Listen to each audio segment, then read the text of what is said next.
Claro, si nos podría platicar un poquito más así brevemente sobre justamente los recetarios como fuentes históricas, por favor, porque bueno, usted es muy estudiosa de ese tema, o sea, tiene varios temas de investigación, pero yo conozco más sobre los recetarios y justamente la cocina, ¿no? Si nos podría hablar, por favor.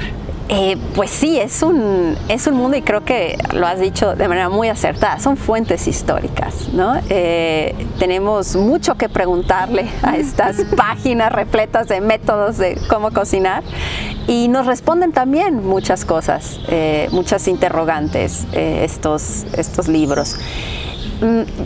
A mí uno de los temas predilectos del estudio de los recetarios es entenderlos como símbolos nacionales, y de hecho no solo como un símbolo más, sino como el primer símbolo nacional en México y en muchos países de América Latina, ¿no? A mí me impresiona mucho en los estudios que he hecho, descubrir que, por ejemplo, para el caso mexicano, el primer recetario impreso en México, impreso de hecho en toda América Latina, el Cocinero Mexicano, publicado en 1831, es un documento que trasciende al ámbito gastronómico culinario.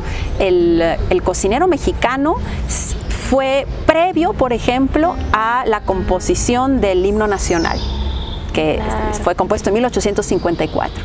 El primer cocinero mexicano es de 1831, es decir, es previo al himno nacional, es previo al primer museo nacional, es previo al primer libro de historia nacional de México a través de los siglos, ¿no? La primera obra que nos va a relatar nuestra historia desde la época prehispánica hasta la actualidad, en ese entonces, que son la década de 1870.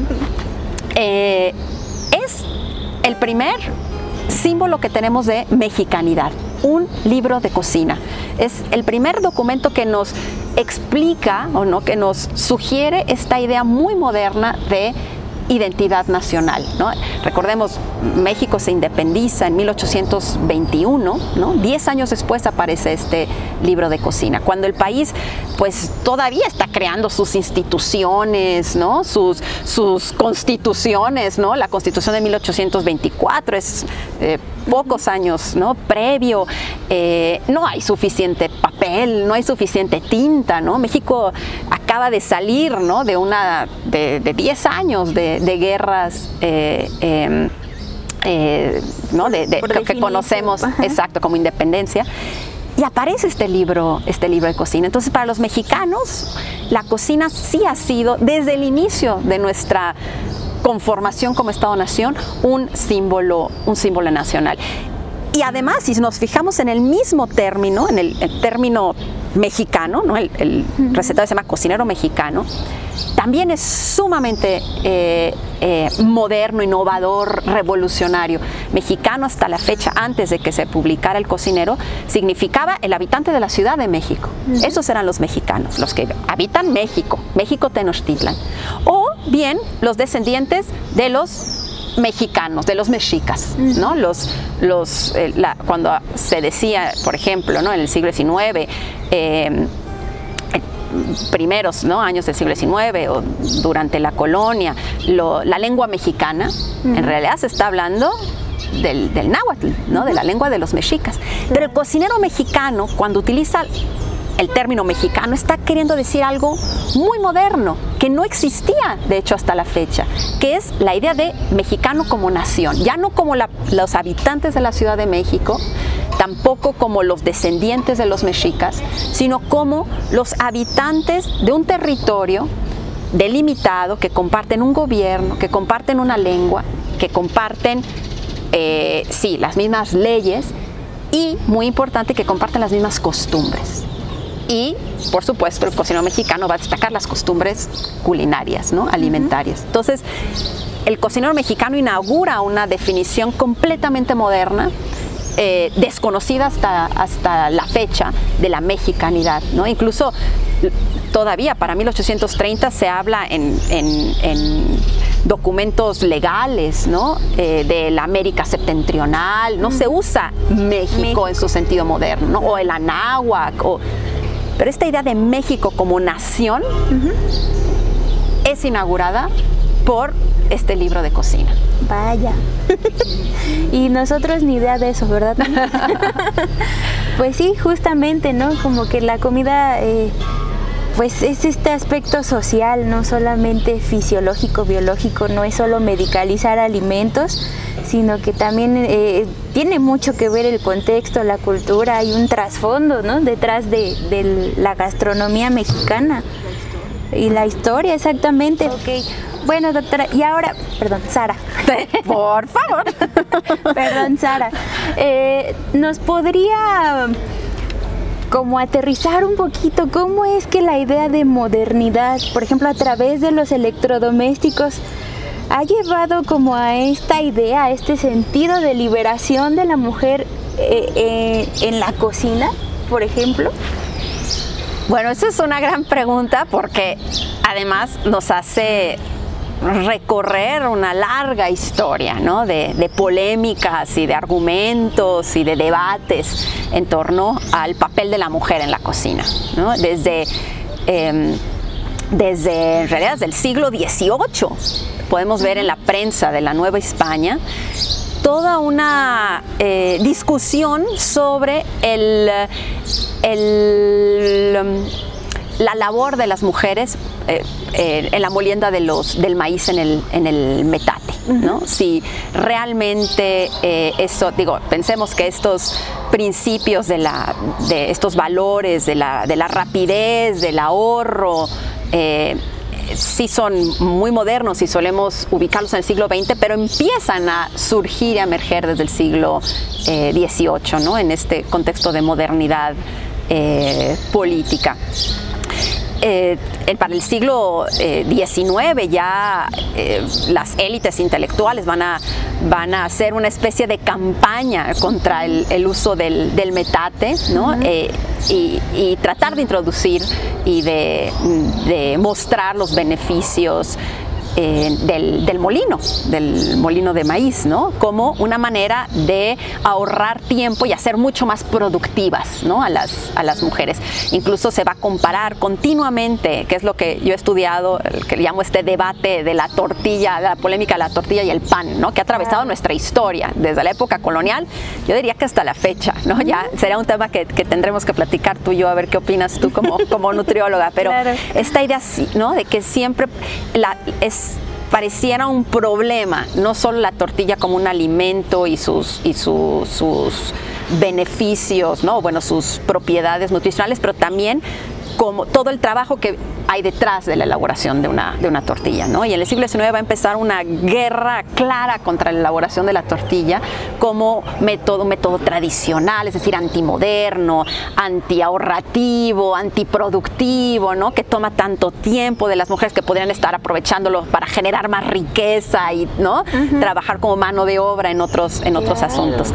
Entonces, sí, el tema del metate y el molino del maíz, ¿no? Se podría rastrear durante siglos, ¿no? Esa discusión. Y luego vuelve a surgir digamos, este debate, ¿no? de las tecnologías en las cocinas con los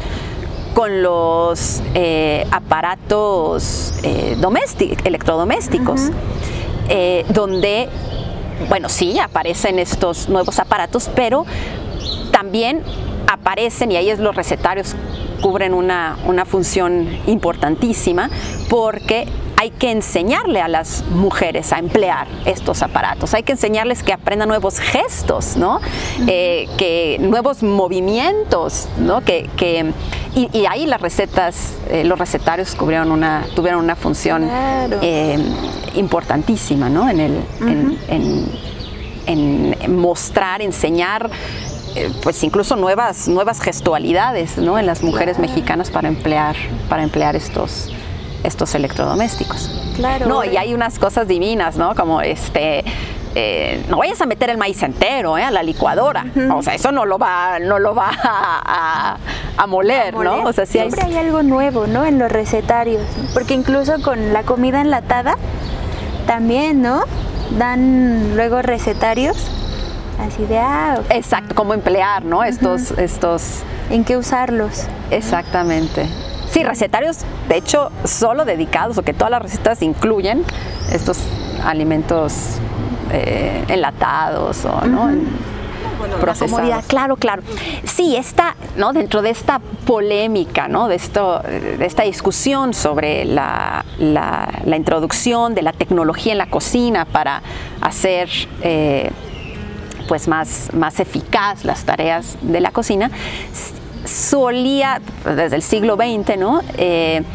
Adjudicarse o justificarse esto como, bueno, se le va a liberar a la mujer del trabajo. Y la publicidad, bueno, se dedicó a promover, ¿no? Esta idea con sus anuncios, con el Día de las Madres, los regalos, ¿no? De regalar electrodomésticos. Era el momento, en realidad, ¿no? De abastecer, proveer las familias de electrodomésticos. Pero yo creo que hay que cuestionar tal aseveración, ¿no? En realidad, la entrada de electrodomésticos, y hay estudios, ¿no? al respecto, multiplicó las tareas muchas veces de las mujeres, ¿no? Las expectativas, por ejemplo, ¿no? de la cocina, cuando entran los electrodomésticos, se amplían muchísimo. Y también los recetarios nos dan pauta de eso, ¿no? Por ejemplo, junto con la entrada de la licuadora, junto con la entrada de la batidora, del refrigerador, se distribuyen recetarios donde se invita a la ama de casa a hacer hasta 3 comidas. O sea, cada desayuno en la semana tenía que ser diferente, ¿no? Cada comida tenía que constar como de 4 servicios, ¿no? Incluyendo entrada y postre, porque bueno, ya tienes la licuadora y tienes la batidora para cocinar y te va a facilitar, ¿no? Y ahorrar tiempo. Pero también, ¿no? Se expande esta idea de que, bueno, tiene que haber diversidad todos los días en la comida, no se puede repetir, ¿no? Los mismos platillos. Y sucede lo mismo, digo, ya sale un poco de nuestro tema, pero con la entrada de la lavadora de ropa, por ejemplo, ¿no? También, sí, por supuesto que bueno, es mucho trabajo el que se ahorran las mujeres yendo al lavadero a lavar manualmente, pero también las expectativas de higiene, de limpieza, de que todo esté mucho más limpio todo el tiempo, ¿no? Empieza también la idea del consumo mucho más rutinario de ropa, ¿no? Entonces hay que continuamente estar lavando. Es decir, hay un trabajo muy bonito de una historiadora norteamericana que su libro se llama así, ¿no? Más trabajo para las mujeres, ¿no? La historia de los electrodomésticos. Pues bueno, creo que ya la explotamos lo suficiente. Le exprimimos todo lo que pudimos. Muchas gracias, Sara, por aceptar, por dedicarnos unos minutitos de tu tiempo. Minutitos, espero. Y pues es un honor y es un gusto platicar contigo, súper enriquecedor. De verdad agradecemos mucho tiempo. Y pues bueno, amigos, sería por ahora todo. Agradecemos que nos den like, que nos compartan. Suscríbanse por favor al canal de YouTube. No les cuesta nada, solo son 2 segunditos lo que les puede llevar. Y pues nada, amigos, muchas gracias por estar aquí y por vernos, escucharnos, y pues nos vemos a la próxima. Muchas gracias, Sara. Gracias, Dulce, gracias, Nos vemos pronto. Gracias, Moni, por idea, la creativa, idea original, productora, escritora. Ahora me toca. Y ahora asistente de producción por hoy. Y pues bueno, nos vemos, amigos. Saludos. Gracias.